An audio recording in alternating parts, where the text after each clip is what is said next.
und herzlich willkommen zu Purita und zu einer dritten Folge Kulinarisches Kino, wo der Film die Inspirationsquelle zum Kochen ist. Heute gibt es eine köstliche Sachertorte à la Demel und zwar habe ich mich da inspirieren lassen von Wes Andersons Film The Grand Budapest Hotel. Übrigens, wer schon mal in Wien war, kennt vielleicht den Demel, einer der bekanntesten Wiener Konditoreien. Genauer gesagt Hof Zuckerbäcker. Dort auf jeden Fall machen sie die leckerste Sachertorte, die ich je gegessen habe. Und diese Schokoladentorte mit einem herrlichen Schokoguss obendrauf wird mit frischer Schlagsahne serviert. Oder wie die Wiener auch sagen, mit Schlag oder ohne, was ich super lustig finde. Diese Torte ist nicht nur richtig schön anzusehen, mit dieser verführerischen Schokoladenglasur, sondern sie ist auch unglaublich saftig und eine ganz tolle Torte für die Festtage, finde ich. Und das Wichtigste ist aber, dass das so leicht nachzumachen ist, das schafft auf jeden Fall jeder nach diesem Rezept.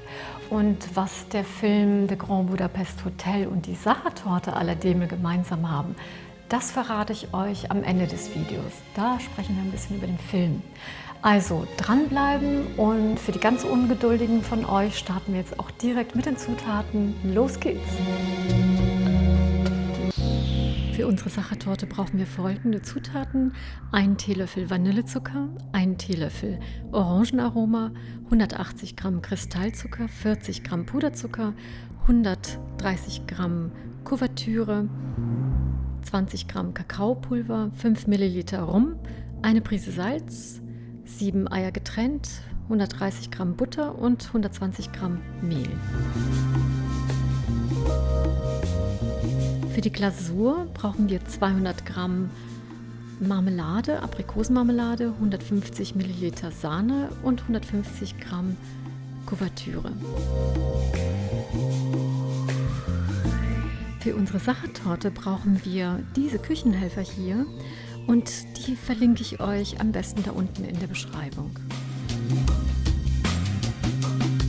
Damit die Torte richtig schön eben wird, verwende ich heute einen Tortenring. Den habe ich hier auf 24 cm Durchmesser eingestellt. Und wir werden das jetzt folgendermaßen machen. Wir falten jetzt einfach um den Tortenring herum das Backpapier. Und zwar zuerst ein Dreieck, immer wieder festhalten und dann immer wieder kleine Dreiecke dazu falten. Festhalten und immer wieder einschlagen.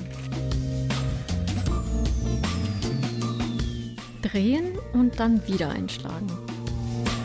Und am Schluss, damit es richtig gut hält, beide Enden zusammenfalten und ein letztes Mal einschlagen. Und fertig ist unser Tortenring. Der muss jetzt auch gar nicht mehr eingefettet werden, den stelle ich jetzt direkt auf das Backblech drauf und später kommt dann unser Teig hier hinein. Wir starten jetzt mit dem Teig und dafür trennen wir als erstes mal die Eier.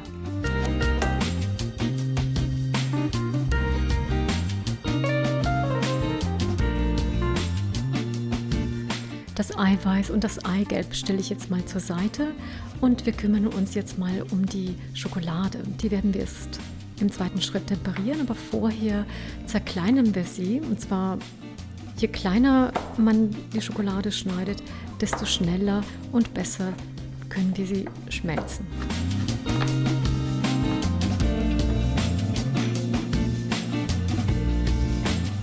Ich werde jetzt die Schokolade temperieren. Dafür habe ich jetzt den Topf hier, da habe ich abgekochtes Wasser und da stellen wir einfach die Schokolade hier hinein. Damit es noch schneller geht, gebe ich da ein Tuch darüber und stelle es mal zur Seite. Während die Schokolade schmilzt, werden wir jetzt die Butter und den Puderzucker in unserer Küchenmaschine aufschlagen. Und dafür habe ich hier einen Flachrührer montiert und wir geben das Ganze jetzt mal da hinein. Und jetzt noch der Puderzucker. Inzwischen werden wir die Butter und den Puderzucker schaumig rühren. Wichtig ist, dass die Butter weich ist und am besten Zimmertemperatur hat. Ich lasse die Küchenmaschine jetzt auf mittlere Stufe laufen, bis die Butter schön cremig ist. Und jetzt verleihen wir unserer Sachertorte eine richtig schöne Tiefe. Dafür geben wir jetzt 1 Teelöffel Vanillezucker hinein und anschließend von unserem selbstgemachten Orangenaroma. Wie ihr das selber machen könnt, das verlinke ich euch da oben. Davon jetzt auch einen Teelöffel und ich schalte jetzt die Maschine wieder auf mittlere Stufe, sodass die Aromen sich schön verbinden können.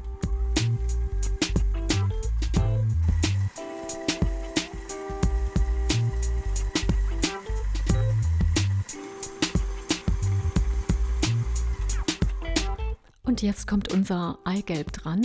Und zwar ist es wichtig, dass wir Eigelb für Eigelb zu der Buttermasse hinzugeben. Wichtig ist, dass das Eigelb unbedingt Zimmertemperatur haben sollte. Jetzt kommt das Eigelb und das nächste. Und jetzt kommt der Rest. Und jetzt erledigt mein Personal Assistant den Rest der Arbeit. Und jetzt mache ich die Maschine kurz aus und im nächsten Schritt kommt unsere geschmolzene Schokolade. Und die hat jetzt eine ideale Temperatur von 31 Grad, also ein bisschen runtergekühlt, und die gebe ich jetzt zu der Butter- und Eiermischung dazu.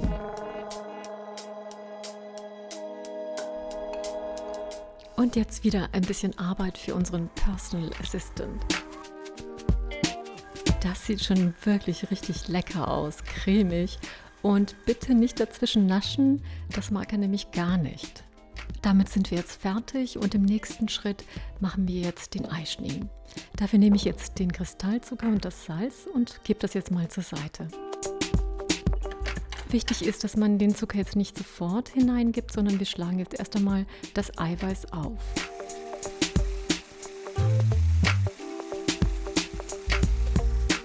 Und nun kommt die Prise Salz hinzu. Und das Ganze wird wieder aufgeschlagen und jetzt kommt löffelweise der Kristallzucker dazu.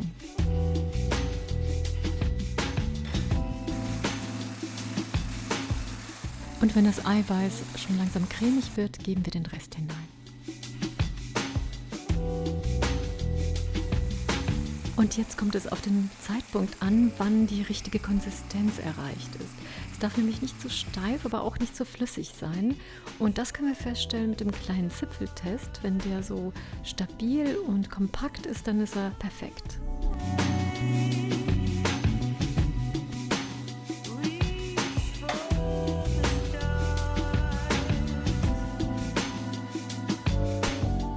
Als nächstes können wir jetzt den Eischnee unterheben.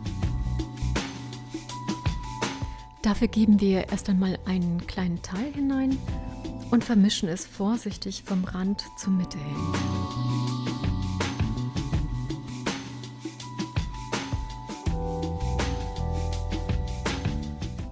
Und immer wieder ein Teil des Eischnees in die Masse hineingeben und wieder unterheben.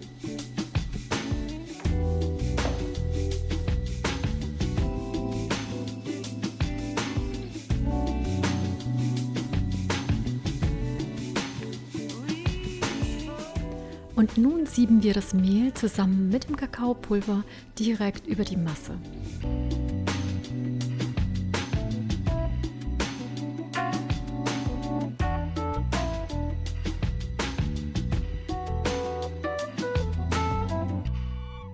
Und jetzt nehme ich den Schneebesen und verrühre es.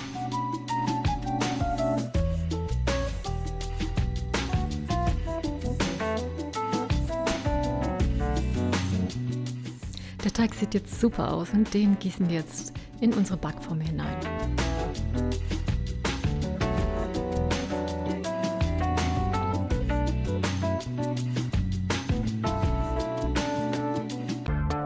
Und jetzt nur noch den Teig zum Rand hin ein wenig verteilen und dann sind wir auch schon fertig.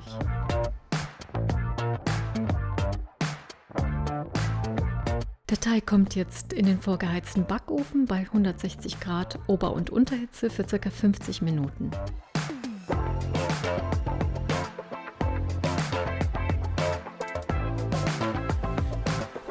Unser Tortenboden ist fertig gebacken und solange er noch heiß ist, streuen wir etwas Kristallzucker darüber.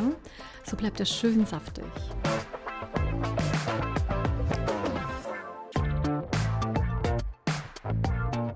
Mit dem kleinen Messer löse ich jetzt den Tortenboden von der Backform.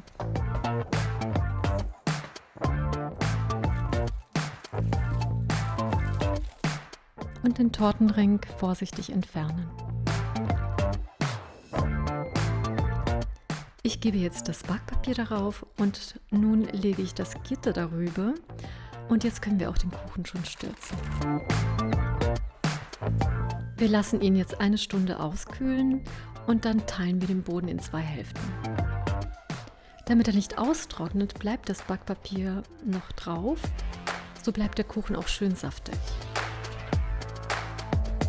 1 Stunde ist jetzt um und der Tortenboden ist abgekühlt.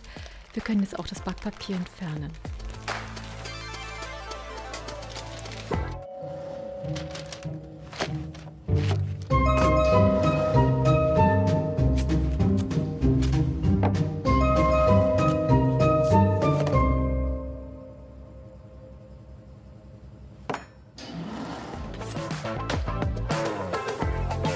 Den Tortenboden haben wir jetzt in 2 Hälften geschnitten und geben die obere zur Seite. Die untere Hälfte schieben wir jetzt auf eine Glasplatte, damit wir sie weiter verarbeiten können. Ich habe hier 200 Gramm Aprikosenmarmelade und die erhitzen wir jetzt mal kurz im Topf.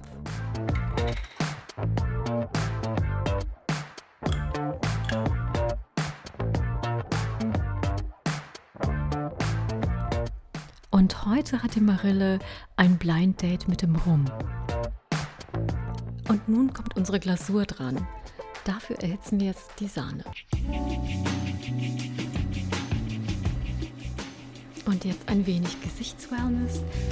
Und die Sahne hat jetzt aufgekocht und wir können die Kuvertüre hineingeben. Wir lassen sie jetzt schmelzen, kurz umrühren und wir können es zur Seite stellen. Wir verrühren das jetzt so lange, bis die Schokolade sich in der Sahne aufgelöst hat. Vorerst stelle ich mal die Glasur zur Seite und nun bestreichen wir den Tortenboden mit der Marmelade. Und das Ganze schön gleichmäßig verteilen.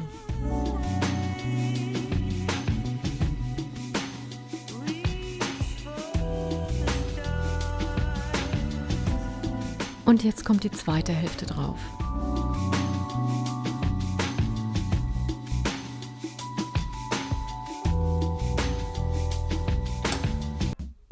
Jetzt bestreichen wir die obere Seite der Torte.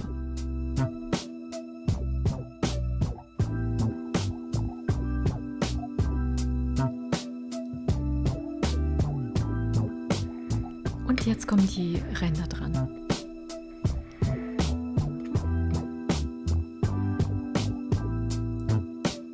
Alles schön glatt streichen.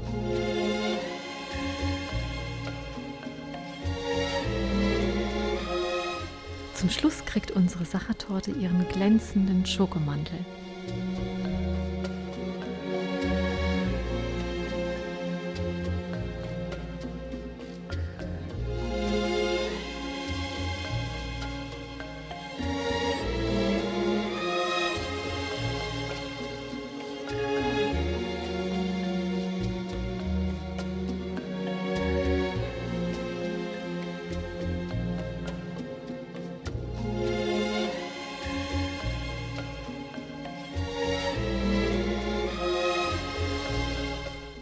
Tada! Unsere Sachertorte ist fertig.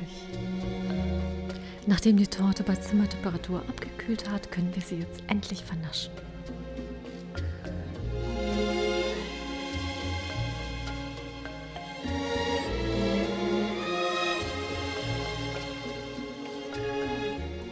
Sieht das lecker aus.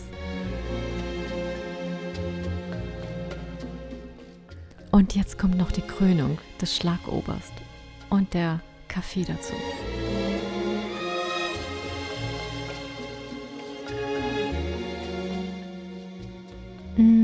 So lecker. Unsere Sachertorte ist fertig zum Schlemmen und nun verrate ich euch, was denn Demel und der Film gemeinsam haben. Übrigens, mit diesem Film The Grand Budapest Hotel von Wes Anderson, einer meiner Lieblingsregisseure übrigens, wurde die 64. Berlinale eröffnet mit den Stars wie Ralph Fiennes, Bill Murray, Tilda Swinton und vielen anderen Stars. Es war ein Riesenerfolg. Ein Luxushotel mit österreichischem, ungarischem Flair, um das die Handlung hier kreist, ist ein wahrer Mikrokosmos, bei dem wie in einer barocken Kunst- und Wunderkammer in jeder Ecke neue Entdeckungen lauern. Erinnert ihr euch an diese aufgetürmten Patisserien des Hotelkonditors Mendel? Die Verpackungen sahen, finde ich, nicht zufällig aus wie die aus dem Hause Demel. Und die Anspielungen aufs Österreichische ziehen sich ja durch den ganzen Film. Der Film Le Grand Budapest Hotel ist genauso skurril, bunt, fantasievoll inszeniert wie die kunstvoll gestalteten Schaufensterdekorationen von Demel. Wer diese Schaufenster nämlich mal gesehen hat und den wundervollen Film, der wird verstehen, was ich meine. Beides, finde ich, muss man unbedingt gesehen haben. In einem Interview hat Wes Anderson beiläufig erwähnt, dass die Idee für diese Patisserie des Hotelkonditors Mendel von K&K Hofzucker Beckett Demel stammt. Und zwar, wenn man da die Buchstaben vertauscht, kann man nämlich Demel herauslesen. Und dieser Film ist voll von funkensprühenden Dialogen, bezaubernden Kulissen, ein nostalgisches Schwelgen in der Vergangenheit, skurrile bis aberwitzige Figuren. Mit Grand Budapest Hotel schießt Wes Anderson nicht nur ein ganzes Feuerwerk an Ideen ab, sondern er schafft es auch, sie alle unter einen Hut zu bringen. Alles in allem ein sehr sehenswerter Film. Genug geredet. Ich hoffe, ihr habt jetzt richtig Lust auf den Film, die Sachertorte. Was gibt es auch Schöneres als einen Filmabend mit Freunden und etwas Schlemmen dazu? Seid ihr vielleicht auch Wes Anderson-Fans, so wie ich? Und wenn ja, was ist euer Lieblingsfilm? Vielleicht habt ihr aber auch Fragen zum Rezept oder so, bitte schreibt mir unten ins Kommentarfeld. Würde ich mich echt riesig darüber freuen. Wenn euch das Video gefallen hat, freue ich mich über ein Like und wenn ihr auch meinen Channel abonniert, finde ich super. Vielen Dank fürs Zuschauen. Bis zur nächsten Folge Kulinarisches Kino. Ich freue mich riesig auf euch. Bis dann, eure Rita.